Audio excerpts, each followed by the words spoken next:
All right, well, this is a fascinating discussion with author and psychoanalyst Erica Komisar. I think you're really going to enjoy it. This episode is brought to you by Cardio Miracle. If you guys have been to my website at cwicmedia.com, that's CWIC media.com, you can scroll to the bottom there and click the video and find out more about why I take this supplement every day. It's interesting. I was just at a conference and saw a lot of people that follow the podcast, and many of them want to talk about Cardio Miracle and what it's doing for them. Go to cwicmedia.com, that's CWICmedia.com, scroll to the bottom, click on the link, and find out more. Here we go.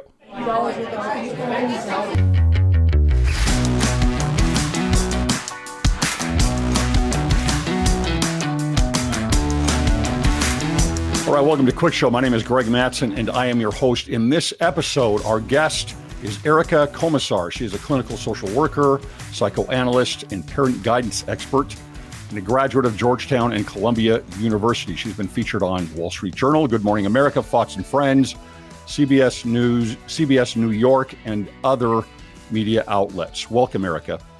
Thank you. Thank you for having me. So there's a few different subjects I want to cover here, but I want to start in with parenting, especially motherhood. We've had a drastic change in our culture over the last 50, 60 years, where there's a lot more full-time women that are working. And how does that affect infants and children to have a separation, more of a separation, both in time and maybe attention from their mothers?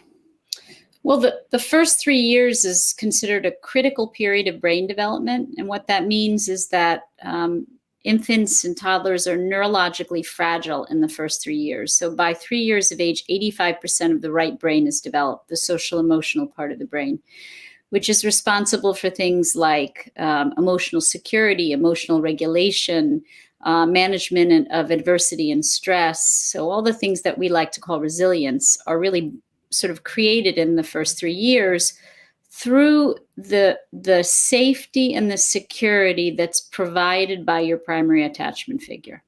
So babies are not born resilient. They're born neurologically fragile, incredibly fragile and vulnerable. All you have to do is look at them to know that, but we don't look at babies anymore. We project onto them that they're independent and self-sufficient and capable of adult-like capacities to deal with separation. They're not. In most parts of the world, babies are physically worn on their mother's bodies and have something called skin-to-skin contact. Mothers are biological as well as emotional regulators for babies' bodies and also their psyches, their emotions.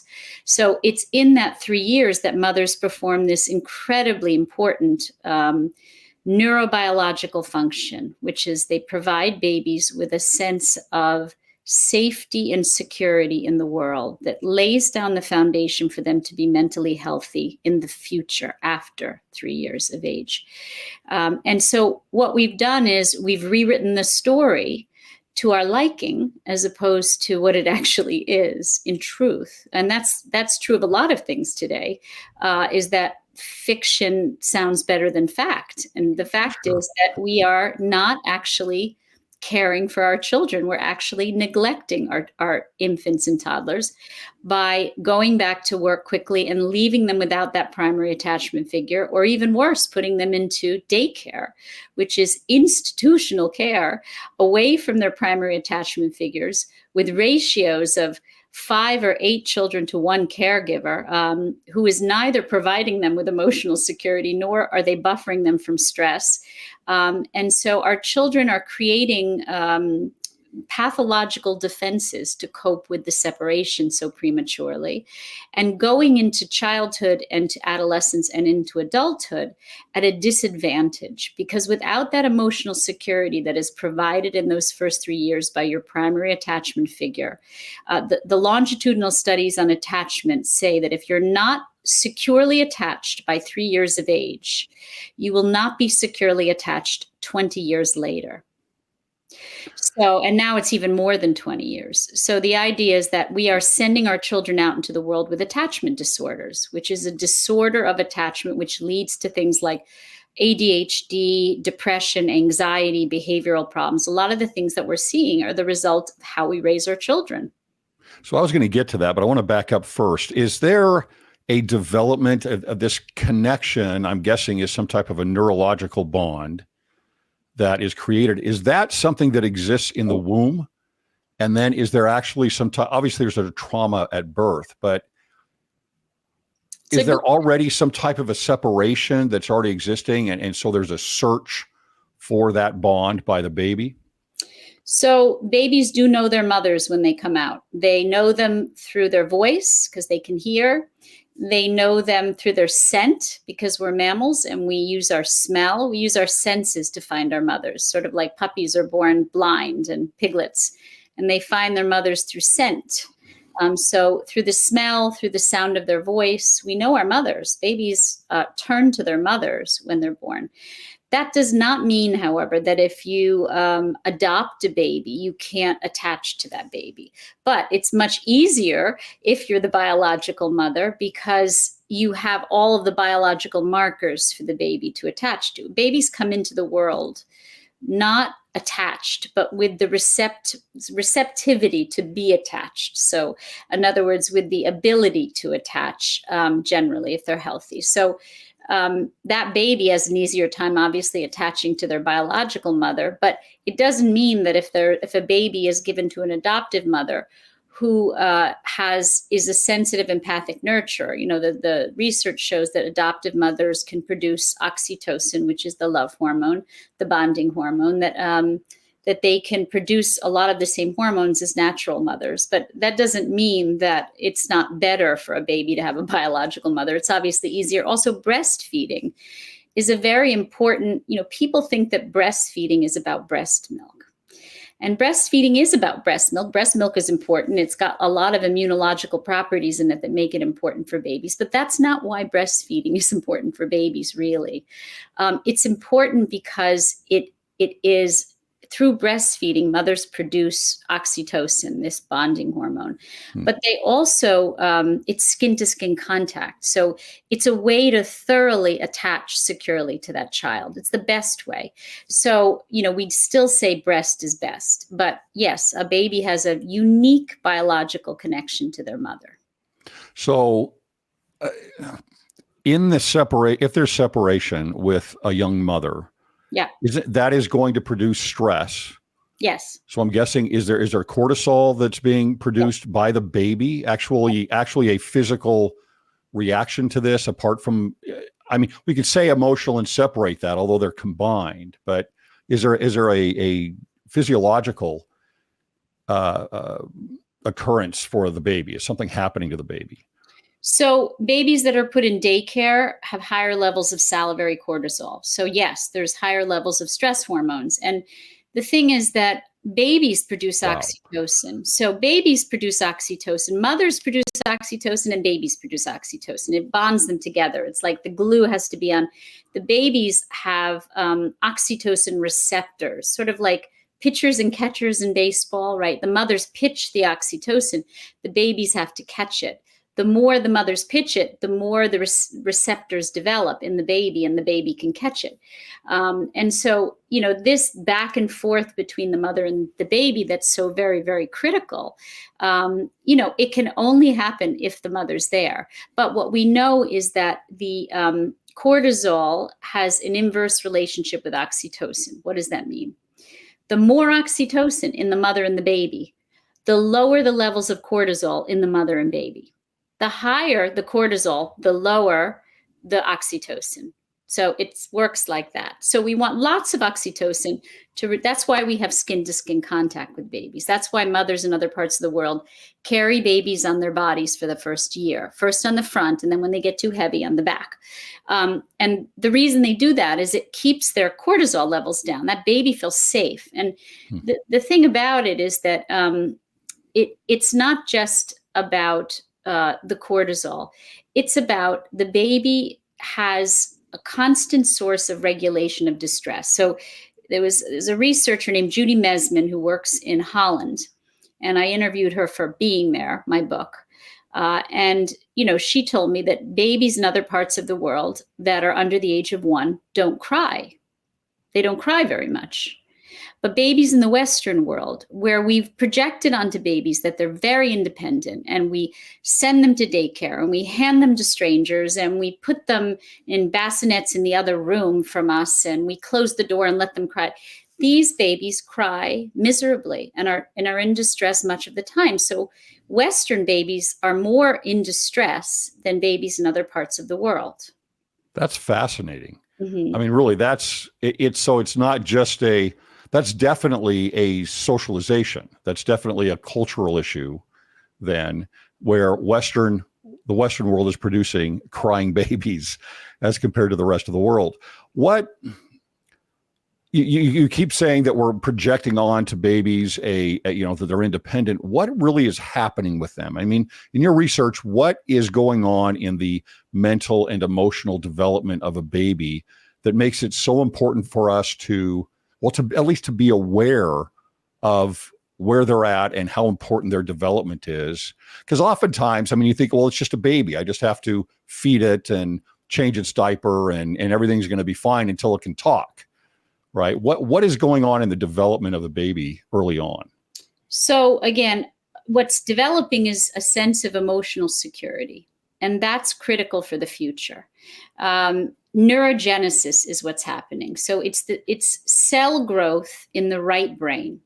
So what we know is that our right brain is necessary for being mentally healthy in the future, right? We know that it regulates our emotions. It keeps our emotions from going too high or too low. It also helps us to cope with stress.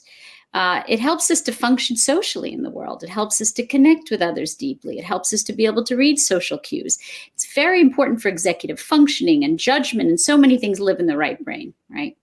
And so the right brain is important. And what we know is that develops in those first 3 years through that cell growth, neurogenesis. By the end of 3 years and going into adolescence, then we have the pruning effect, where we get rid of the cells we don't need. And there's another critical period of brain development in adolescence where you're trimming back the cell growth. But we want a lot of cell growth. So what mothers do, what they do environmentally for babies, is that they not only provide that sense of security that helps the brain to grow, but they also teach babies about social cues. They teach babies how to regulate. Every time a mother soothes a baby in distress, they are actually a bioregulator for that baby. They are regulating that baby's emotions, and they're regulating, therefore, that baby's body.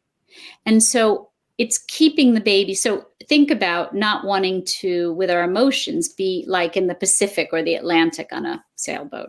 We want to be in the Caribbean. We don't want to be a flat line. We want to be like this. And so what mothers do when they soothe the baby, every time the baby's in distress, they're bringing the baby back to the Caribbean from the Atlantic.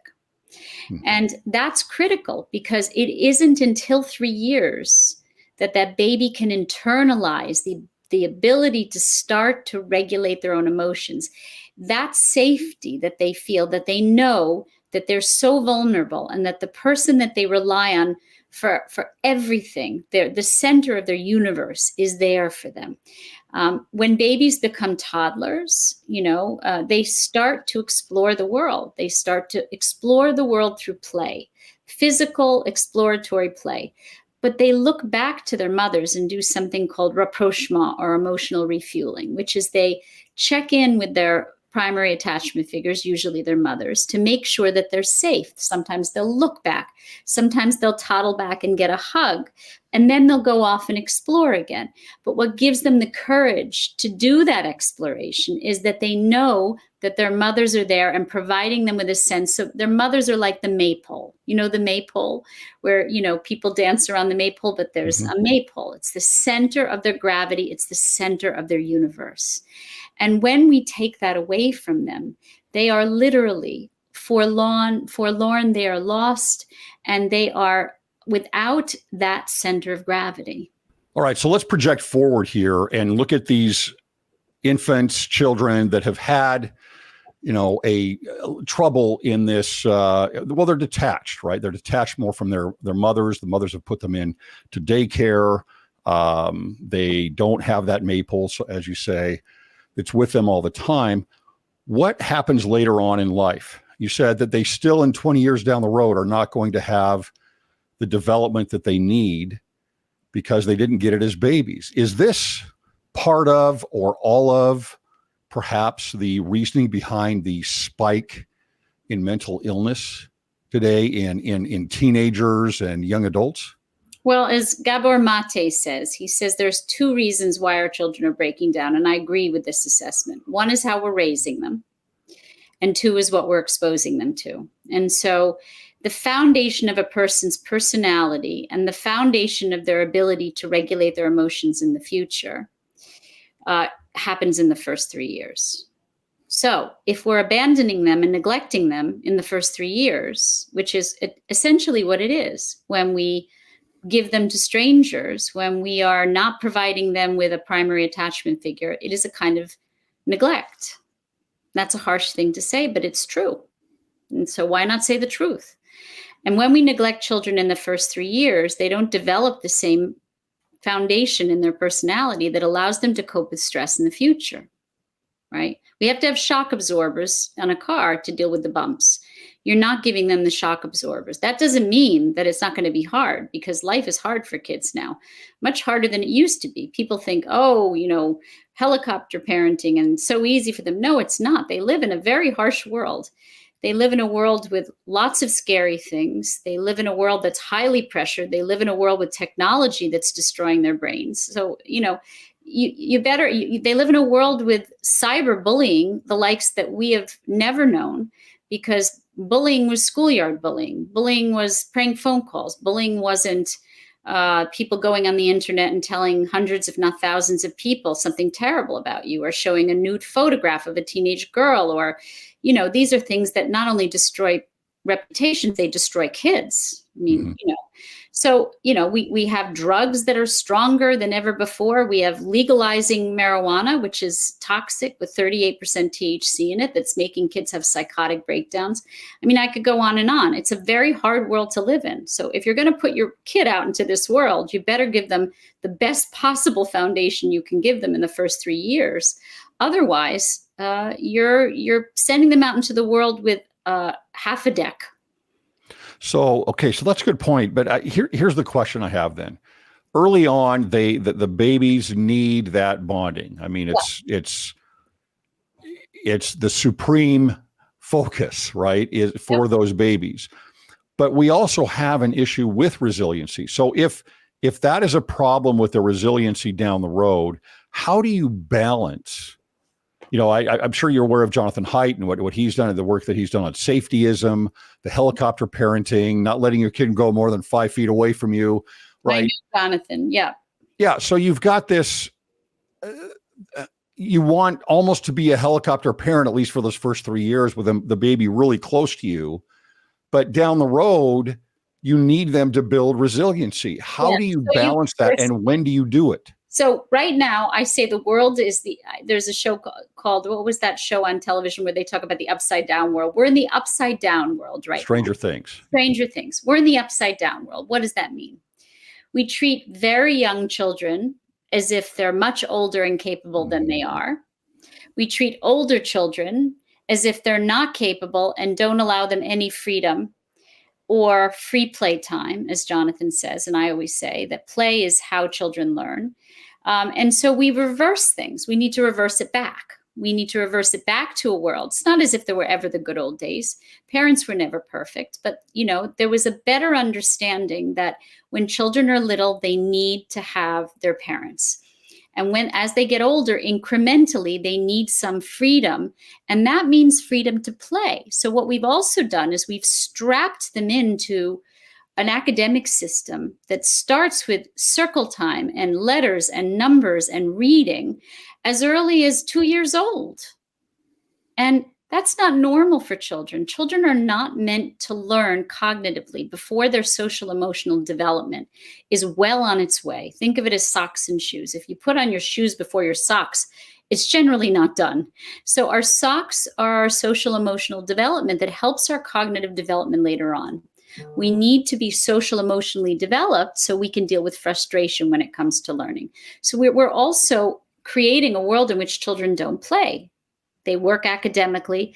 They feel a pressure to get into good schools. And the only way they're going to be successful is if they're A students, and every child has to be an A student. Every child was not an A student when I grew up. And I don't know how old you are. You may look a little younger than me, but do you remember every child being an A student? Oh, no, I was not an A student. No, and I wasn't either. I had some A's, I had B's, I had a C in biology, I mean, nobody was always an A student, and parents didn't get so anxious about it. It wasn't this idea that unless you're exceptional, you're a loser, you're going to fail, you're not going to get into a good school, you're not going to get a good job, you're not going to make. This is the world our kids live in, a world of exceptionalism and academic pressure, where we're basically funneling all these kids and saying you're a loser if you're not a straight A student. So there's no time for play. There's no time for them to go in the backyard and just dig in the dirt or go ride their bike to a friend's house or, hang out with friends. That's how children develop, through that freedom, but also that play. So again, if we've created this world and we're trying to kind of unwind it a little bit, but if we've created this world, then you better be with them in those first 3 years as much as possible to lay down that foundation so they can deal with how hard the world they live in is.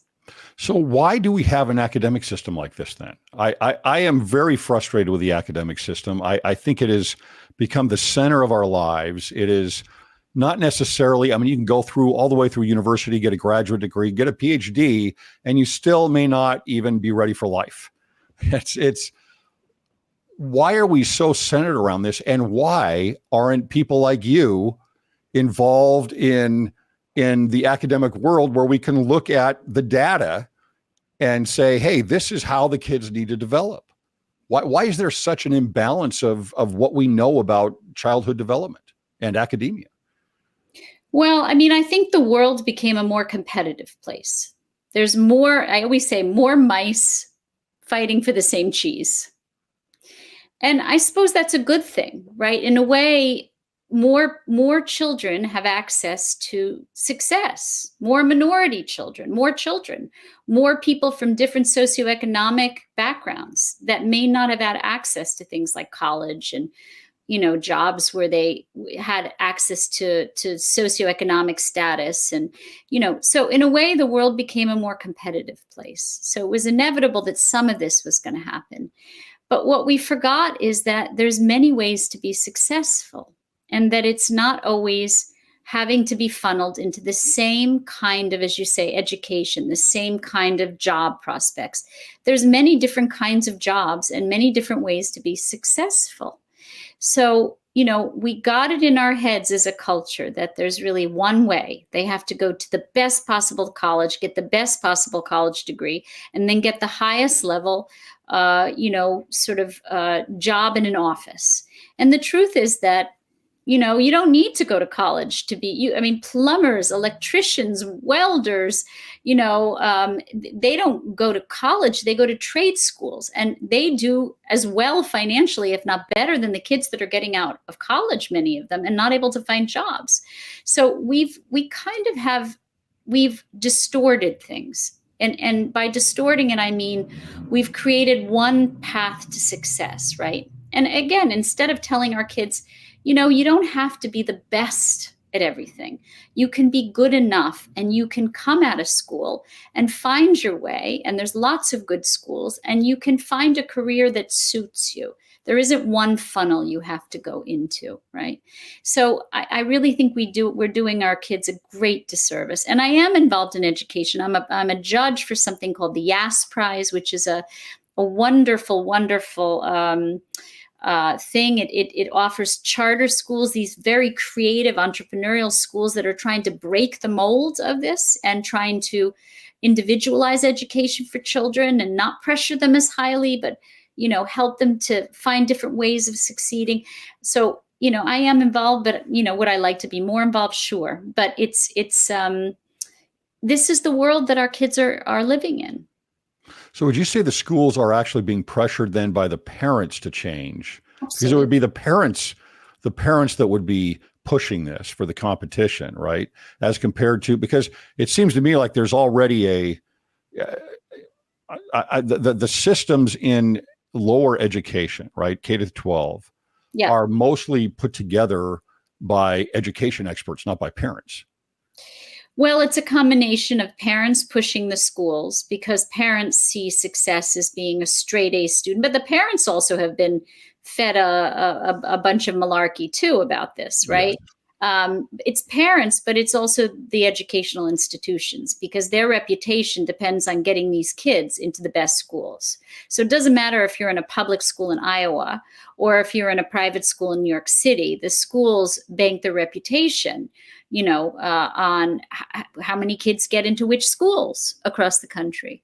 So it's also the schools. It's not just the parents, it's also the schools, and it's the kids. I mean, the kids live in a world where they see on social media that people live these, lives that not everybody lives those lives. And most of those lives are false on social media, but they see a lot of sort of glitz and glamour in a way that they aspire to all over the country. And so, I think we've created an untenable situation for our children. And if we're going to do that, and again, we can unwind some of it, but we really need to focus on who are we putting out into this world, and how can you say you've invested your values in children if you haven't been there primarily in those first 3 years? I always say that we tend to we tend to spend time on and money on the things that we value.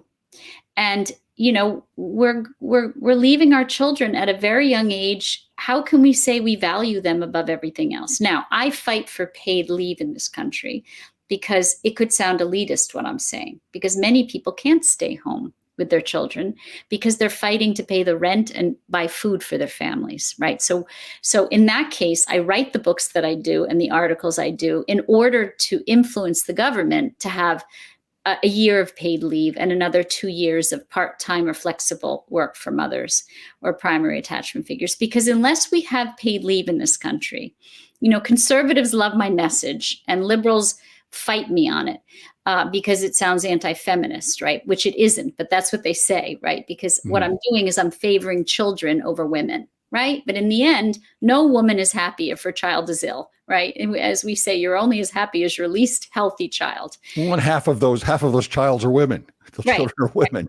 So, but conservatives love my message, but they won't pay for it. Mm-hmm. They won't go to bat for paid leave for every single woman. There's a lot of poor conservative women in this country. They're not all rich. They're not all middle class. There's a lot of very, very poor Republican conservative women in this country. How are they going to pay to stay home with their children if we don't have paid leave? Yeah. So, I find myself in this funny territory of, waving my arms and saying every woman, no matter what her socioeconomic status, should have the choice to stay home with her child as much as possible in the first 3 years. Okay. So I want to stick with education on this. Moving over to boys and their development in what has been, when I was a kid, we had PE. I had the opportunity to get out. And I remember kindergarten, we had our own little playground, and we went out twice. We had a short day, and I went out twice a day, plus a little snack. Yeah. Right, outside with a snack. Right. So there was chances to go out and expend my energy and play around and have fun. And we've moved more and more and more, it seems, toward a very contained type of education where, especially for a boy, it is very difficult to keep your attention on the chalkboard, so to speak. What is happening there with boys? What are the issues with a boy's development as he goes through K through 12? So again, we've created an educational system that's not for children, that's for adults. And I know many adults who can't sit quietly and learn their numbers and letters, who can't sit still. I'm one of those. Yeah, definitely. But we've created a system particularly hard on little boys because little boys have a ton of testosterone between the ages of 3 and 6. They're bursting with testosterone. And so that means that between ages 3 and 6. Mhm. Wow. And it's a time when they're meant to use that testosterone to play physically, to learn. So we're meant to learn, girls and boys are meant to learn about the world through physical play. And so what we're doing is we're damping down the physical play and forcing them to stay in little straitjackets in their circle time and learn numbers and letters in the days of the week. And that's not how children under the age of 6 learn. Kindergarten meant garden of children. It was designed to be free play for children, exploratory play where they are meant to learn through play.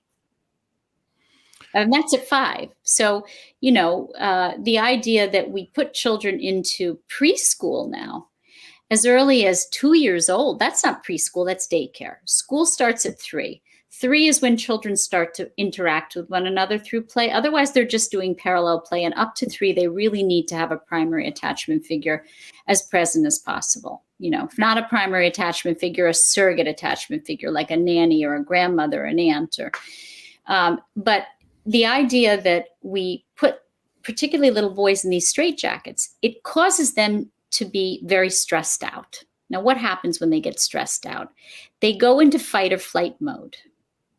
It's our evolutionary response to stress as human beings. Little boys go into fight or flight. That means they either become aggressive, bite and hit, throw furniture, or they become distractible. And they look like they have ADHD. And I saw this coming in the 90s when I was first being certified as a social worker before I became a psychoanalyst. I could see in my practice the beginning of this happening. Every little boy and some little girls, many little girls, but every little boy was being diagnosed with ADHD. And I'm like, this is not a thing. This is a symptom of something we are doing to these children. This is not a disorder. This is a symptom of stress. I could see it. And, we have just put these little boys into these untenable situations, these stressful situations where they either completely are bouncing off the walls because they're distracted or they become very aggressive. So they're doing what they're supposed to be doing, which is responding to the stress biologically and physically, right? So instead of looking at the educational system and saying, wait a second, what are we doing? Why are we trying to educate little boys? Little girls can sit in circle time more easily than little boys. So we're feminizing little boys by putting them into situations that little girls can learn better in, right? And then every little boy is being labeled as having bad behavior or having ADHD. They're being medicated, which is terrible for their little brains. And so, this is what we're doing. And then they go into the school years with a sense that there's something wrong with them. Yeah, they're not like the girls. That's what it seems like to me. It's interesting, Erica. I was at my kids are smart, and I've got 4 kids, and my youngest, I remember she was at I think it was her senior year, her high school senior awards, right, for academics. And so it's an evening, and there's several of them lined up that are there, and their parents are all there. And so they walk them through on each of these different awards. And some of them are by teachers. Some of them are for the class, the whole senior class. Some of them are for an organization they're involved with. And I am not kidding you. There were 1 in 5. I counted them because I saw it immediately. I counted them. 1 in 5 were boys. Yep. As far as those that were receiving these awards, most of them were academic. This includes STEM subjects, right? It was 1 in 5 were boys, and I just thought to myself, what in the world is going on here? This was like it was like the Twilight Zone. Well, it was just so odd. 60% of college students are female now. Yes. So that's got all kinds of other implications for society because basically, if we keep going on the path that we're going, which is, educating 2 women and not 2 men as well, what we have is an imbalanced social sort of system, which means that, young modern women do not want to marry anyone below their educational level. They only want to marry someone at their educational or economic level or above. Whereas men will marry women at their educational level or below. Women will only marry at their educational level or above. So now we have a problem. That's a real problem. And we have a problem because marriage is going down because women are saying, I can't find a man because they won't marry men that are less educated than them or who make less money than them. Mm-hmm. And so it's thrown everything off, right? So do we need a quota system for boys? I have 3 children and 2 of them are boys. And in a way, I think that we have to rebalance. You know, schools always say, we have to, when they create a class, they say we have to balance the class. That's their way of saying we need to have half boys and half girls. In nursery school, they used to say that.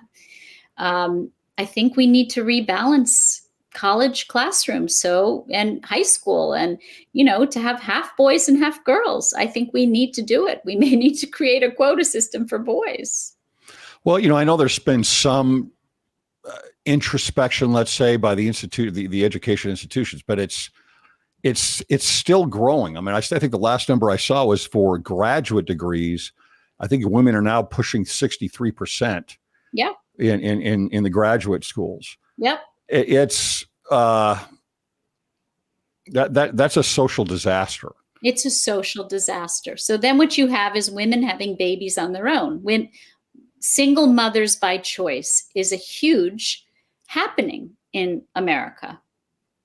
Well, the numbers are outrageous at this point. Yeah, I mean, it used to be you had in the early 20th century, it might have been in some of the inner cities, you had a really high number, actually more toward the middle and end of the 20th century. Now it's everybody. Because women would rather have a baby on their own than marry someone below their educational level. You know, I'll give you one more quick story. A different daughter that was graduating from college, and we're at her graduation and we're taking pictures and things like that. And there's a group of girls, a small group of girls that are women that are talking about, well, what do we do now? You know, what's going on now? And I heard one of them say, well, I don't need a man, right? I don't need a man. I can have a baby on my own and I can have my own career. And I just thought, this is so odd to me. I mean, first of all, yes, we've got a culture now where that is pushed in some places, number one, and probably pushed in the institution she just graduated from. And secondarily, the system, like we're saying here, is completely off balance to help create a desire and a need for women to want a man. Well, I mean, again, I think that the research shows, as if we need research to know this, but the research shows that children do best when they are raised in a 2-parent family with a mother and a father. Brad Wilcox has a book about it. You know, children do best when they are raised in a 2-parent family with 2 parents who love each other, respect and admire each other, and a father and a mother. And so, you know, there are social issues related to growing up in single-parent families. We know that there's many more social issues when you grow up in a single-parent family. All the research points to it. So, yeah, I mean, we really have. It feels a little like the upside-down world. So, because you brought this up, let me backstep just a little bit here to the child's development again. How important is a father's role? You were talking about the woman's role, which has got to be, you know, paramount, I would imagine, early on with an infant.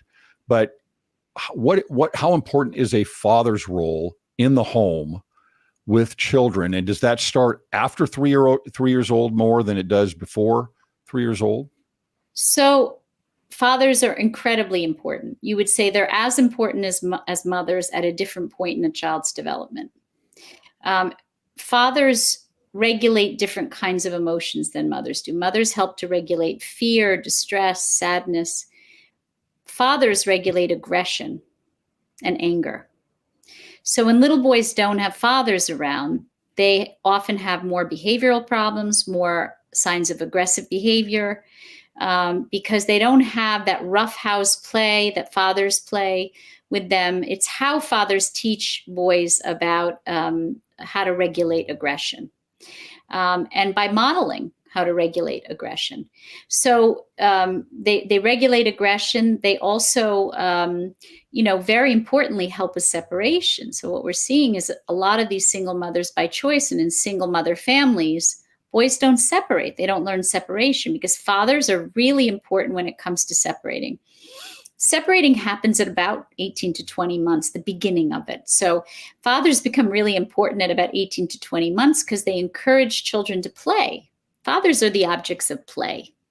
Mothers aren't always great at play. Mothers are great at distress, at soothing, at nurturing, but mothers they're not wired to be as good at play. Fathers are wired to be good at play. And even though mothers complain about it, oh, you don't take care of the baby, you only play with the baby.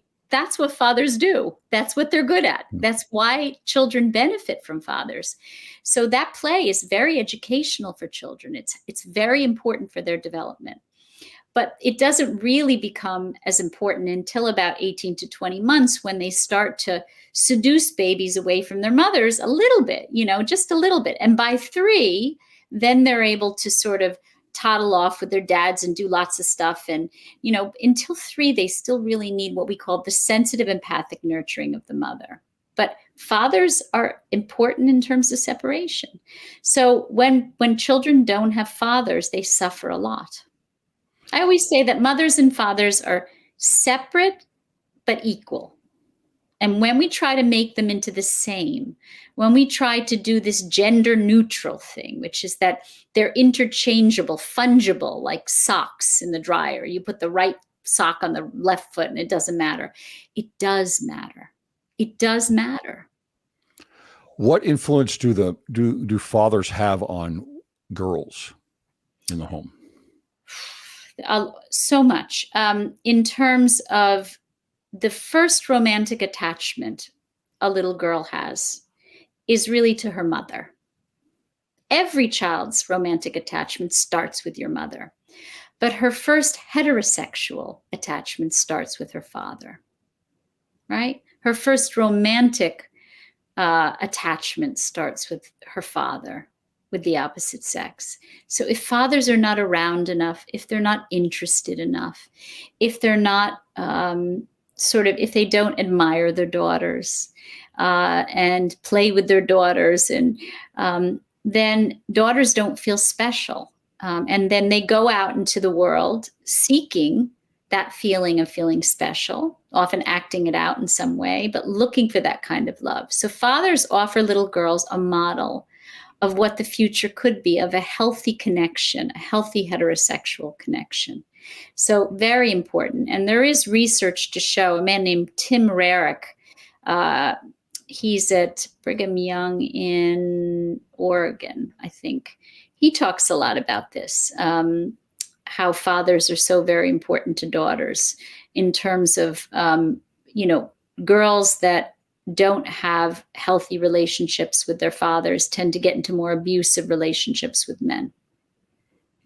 Okay. Yeah, that makes sense. That makes sense. And it's just there's more insecurity, right? I mean, there's going to be a lot more insecurity for a woman that has not had a healthy relationship with her father, right? Mm-hmm. Last subject here is feminism and its effect on bringing up children and on kids overall. Are you a threat to feminism? I have a T-shirt that says maternal feminism. It's from an organization called Big Ocean Women that's in Salt Lake City, based in Salt Lake City. A woman named Carolina Allen, who's wonderful, started this organization with a bunch of wonderful women. Basically, feminism is not at odds with maternity. It shouldn't be. Feminism was a movement that allowed women to have choice. Not all women should have children. Some women should have careers. Some women are not meant to be mothers. Some women have had so much trauma and loss in their lives that becoming a mother would be terrible for that child and terrible for that woman. And so feminism gave women choice, which is very important. But that didn't give us the right to neglect our children, right? So Gloria Steinem said, first of all, Gloria Steinem didn't have children. She wasn't a mother. Mm-hmm. She said, your children will be just fine if you don't go out into the world and work out in the world. Then you're a traitor to feminism. You're not a feminist unless you go out into the world to work. And you could be a mother who has decided to be with your children, a full-time mom, which is hard work, probably the hardest work, and maybe the most important work, and still be a feminist and say, I am a woman who wants women to have choice, right? So they're not at odds with one another, but they're made into adversaries. But they're not adversaries. Working women should not be at odds with women who choose to stay. Women who work outside the home should not be at odds with women who choose to work in the home. But there is this war because they seem at odds. They're not at all at odds if you look at it and say, right, this is about choice. So no one wants to force women to stay home with their children. But I hope that in learning about what you gain and what your children gain from those first 3 years, it would influence women to make better choices. But feminism is about choice. Well, I think choice is great. I think that if feminism were just about choice, that would be appropriate. It's, it seems to me that feminism crosses the line when it goes beyond opportunity, right? Well, but when an agenda goes beyond, hey, let's give women the opportunity to choose whatever they want. And when you go beyond opportunity, and there is an actual agenda to change the socialization and the worldview of others to create women as workers primarily, and women as honestly more masculine than in taking on masculine traits more than feminine traits, I think it's gone off the rails to me at this point. I think it's great. My wife does really well and makes good money, and she's very successful at her job. My two daughters are, they go out to the world and yet they're not indoctrinated and entrenched in this idea that they have to change the world somehow, and that motherhood isn't important. Well, that's really the issue. I always say that feminism, as it was written, the old feminism, as it was written in the 60s, tried to convince women that they were, it moved women away from what they perceived of as patriarchy, right? As men sort of oppressing them. But the irony is that it swung so far in the other direction. Sometimes when we swing so far in the other direction, we end up 360 back in the same place. So they went from being oppressed by men to being oppressive like men.